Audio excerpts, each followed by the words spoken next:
হামিদ হোসেন আশিক আপনি লিখেছেন, সামনে ফুটবল বিশ্বকাপ, আমি যদি আর্জেন্টিনা, ব্রাজিল ইত্যাদি দেশের জার্সি বিক্রি করে ইনকাম করি, এটি কি আমার জন্য হারাম হবে? এটাকে হারাম বলা এক কথায় এক বাক্যে হারাম বলে দেওয়া কঠিন।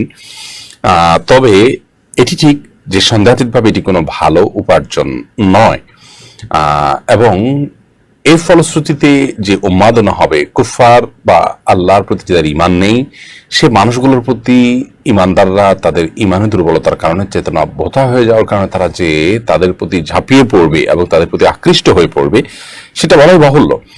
তো সেই কাজে একরকম সহযোগিতা আপনি করছেন, আর অন্যায় এবং সীমালঙ্ঘনের কাজে আল্লাহ তাআলা আমাদেরকে এক অন্যকে সহযোগিতা করতে নিষেধ করেছেন। তো সেই জায়গা থেকে আমি বলবো যে এই ব্যবসা কোনো ভালো ব্যবসা নয়। এই ব্যবসা সরাসরি হারাম না হলেও, এটাকে সরাসরি হারাম না বললেও অন্তত কারাহাত থেকে তো অবশ্যই খালি হবে না, যেহেতু এর মাধ্যমে যে উন্মাদনা হবে সে উন্মাদনাটা নিষিদ্ধ এবং সেটি শরিয়ার দৃষ্টিকোণ থেকে নাজায়েজ উন্মাদনা, একজন ইমানদারের ইমানের সাথে যায় না। আল্লাহ তাআলা আমাদের মধ্যে যে উন্মাদনা আজ এই খেলার নামে এবং বিভিন্ন নামে যে উন্মাদনা আজকে আমাদের মধ্যে ছড়িয়ে দেওয়া হয়েছে, এই উন্মাদনা থেকে আমাদের তরুণ প্রজন্মকে এবং আমাদের সব বয়সী মানুষগুলোকে আল্লাহ তাআলা হেফাজত করুন।